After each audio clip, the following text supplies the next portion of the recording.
बुनियाद सड़ी जा रही है। वो कह रहे हैं कि बुनियाद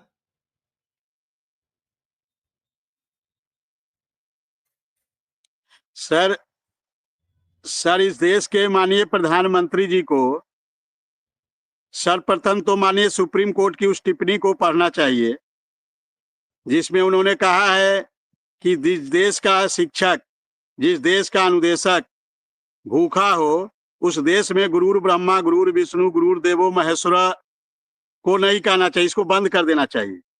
और हमें लगता है माननीय प्रधानमंत्री जी ने उस टिप्पणी को पढ़ा नहीं है, और यदि पढ़ा भी है तो उसको नजरअंदाज करने का कार्य किया है। तो माननीय प्रधानमंत्री जी क्या कहते हैं, नहीं कहते हैं, कम से कम उससे पहले उनको माननीय सुप्रीम कोर्ट की उस टिप्पणी को देखना चाहिए कि जिस उत्तर प्रदेश का अनुदेशक, अभी हमारे पटवालिया साहब जो हमारे सुप्रीम कोर्ट में वकील है वो कह रहे थे, अभी 2 तारीख को कह रहे थे कि 9000 में उत्तर प्रदेश का अनुदेशक कैसे सरवाइव कर रहा है, इस पे चिंता कर रहे थे, इस पे वो लगातार नाराजगी व्यक्त कर रहे थे। तो यहाँ तो सरवाइव का समस्या है सर, सरवाइव कैसे हो ये समस्या है, बाकी चीजें तो बाद में है, पहले उत्तर प्रदेश का अनुदेशक का सरवाइव कैसे हो ये समस्या है। और माननीय प्रधानमंत्री जी न जाने कौन कौन सी बात कहते हैं, लेकिन जरा धरातल पे भी माननीय प्रधानमंत्री जी को सोचना चाहिए। मुझे याद है जब उत्तर प्रदेश में मेरठ में खेल विश्वविद्यालय की स्थापना हो रही थी, तो माननीय प्रधानमंत्री जी ने उसमें कहा था कि हम ये जो खेल के विषय हैं इसको हम साइंस, कॉमर्स और कला की तरह इसको भी अनिवार्य विषय बना दिया गया है। और मैं तो प्रधानमंत्री जी से जानना चाहूंगा कि आपने इसको अनिवार्य विषय बना दिया, ट्विटर पे बना दिया, फेसबुक पे बना दिया, कागज में बना दिया होगा, लेकिन उत्तर प्रदेश के आज भी 13,769 विद्यालय में जहां बीपीएड के अनुदेशक हैं, जहां कला के अनुदेशक हैं, जहां कंप्यूटर के अनुदेशक है, जहां कृषि विज्ञान, गृह विज्ञान, फल संरक्षण के अनुदेशक है, वो 9,000 रुपया में अपना जीवन व्यतीत कर रहे हैं। और इनकी नियुक्ति 2013 में हुई है। अभी सरकार ने आउटसोर्सिंग के लिए निगम बनाई है, उसमें ये जो खेल प्रशिक्षक है सर, उसके 25,000 मानदेय की बात कही गई है।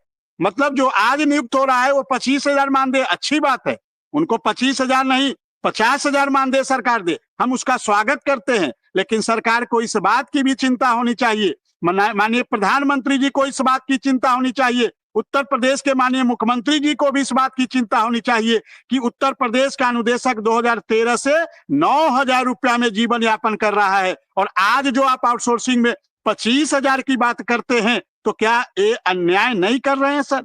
ये अन्याय नहीं हो रहा है उत्तर प्रदेश के अनुदेशकों के साथ? तो माननीय प्रधानमंत्री जी को कुछ बात कहने से पहले उत्तर प्रदेश के मुख्यमंत्री जी से भी चर्चा करनी चाहिए कि मुख्यमंत्री जी आपके प्रदेश में उत्तर प्रदेश का अनुदेशक 9,000 पा रहा है, उत्तर प्रदेश का शिक्षा मित्र 10,000 पा रहा है, इनका जीवन यापन कैसे हो रहा है? कभी इस पे चिंता नहीं करनी चाहिए मोदी जी को, कभी चिंता नहीं करनी चाहिए योगी जी को, कभी चिंता नहीं करनी चाहिए भारतीय जनता पार्टी के जो शीर्ष नेतृत्व है उनको चिंता नहीं करनी चाहिए?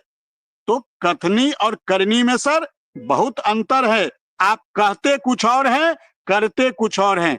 जब तक इस देश में प्रधानमंत्री जी की, योगी जी की कथनी और करनी एक समान नहीं होगी सर, तब तक उत्तर प्रदेश का अनुदेशक और उत्तर प्रदेश का शिक्षा मित्रों का इसी प्रकार से शोषण होता रहेगा। इसीलिए मैं कहता हूं प्रधानमंत्री जी, कोई भी कमेंट करने से पहले आप माननीय सुप्रीम कोर्ट की उस टिप्पणी को याद कर लीजिएगा और उस पर जरा चर्चा कर लीजिएगा उत्तर प्रदेश के मुख्यमंत्री जी से। और ये तो आपके गुजरात के बारे में ही टिप्पणी किया गया, जिस गुजरात मॉडल को लेकर आप 2014 में आए थे, उस गुजरात के बारे में वहां के सुप्रीम कोर्ट के जज साहब ने टिप्पणी किया था। आपके राज्य में, आपका गृह राज्य है गुजरात, वहां के बारे में टिप्पणी किया गया था। तो जरा गुजरात की भी स्थिति देख लीजिएगा और जरा उत्तर प्रदेश की भी स्थिति अपने मुख्यमंत्री जी योगी आदित्यनाथ जी महाराज से पूछ लीजिएगा कि महाराज जी आप बताइए उत्तर प्रदेश के अनुदेशकों की क्या स्थिति है, उत्तर प्रदेश के शिक्षा मित्रों की क्या स्थिति है, और उसके बाद देखकर उस पर मनन करिएगा और उसके बाद इस प्रकार का बयान दीजिएगा कि शिक्षक तो है, समाज का बुनियाद है। अरे बुनियाद कैसे है? 9,000 में जीवन यापन कर रहा है, 10,000 में जीवन यापन कर रहा है, और वो बुनियाद है। 2000 से उत्तर प्रदेश का शिक्षा मित्र नौकरी कर रहा है, 2013 से उत्तर प्रदेश का अनुदेशक नौकरी कर रहा है, और पा क्या रहा है 9000, पा क्या रहा है 10,000। तो कैसे बुनियाद हो गया, एक बहुत बड़ा प्रश्न चिन्ह है। और मैं माननीय प्रधानमंत्री जी से इस बात से कहूंगा कि आप जरा इस पे मनन करिएगा और योगी जी से पूछिएगा। बात ठीक कह रहे हो विक्रम सिंह। निश्चित हर व्यक्ति चाहता है कि सच सामने आए, और सच सामने जब आएगा तभी उसकी चर्चा होगी, नहीं होगी तो फिर बात कैसे बनेगी। यहां सब गोलमाल दिखता है,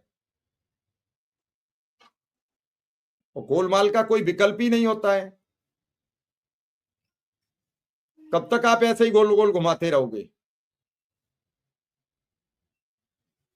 ये मैं बार बार कहता हूं, समाज को लड़ाई लड़ने के साथ साथ समाज को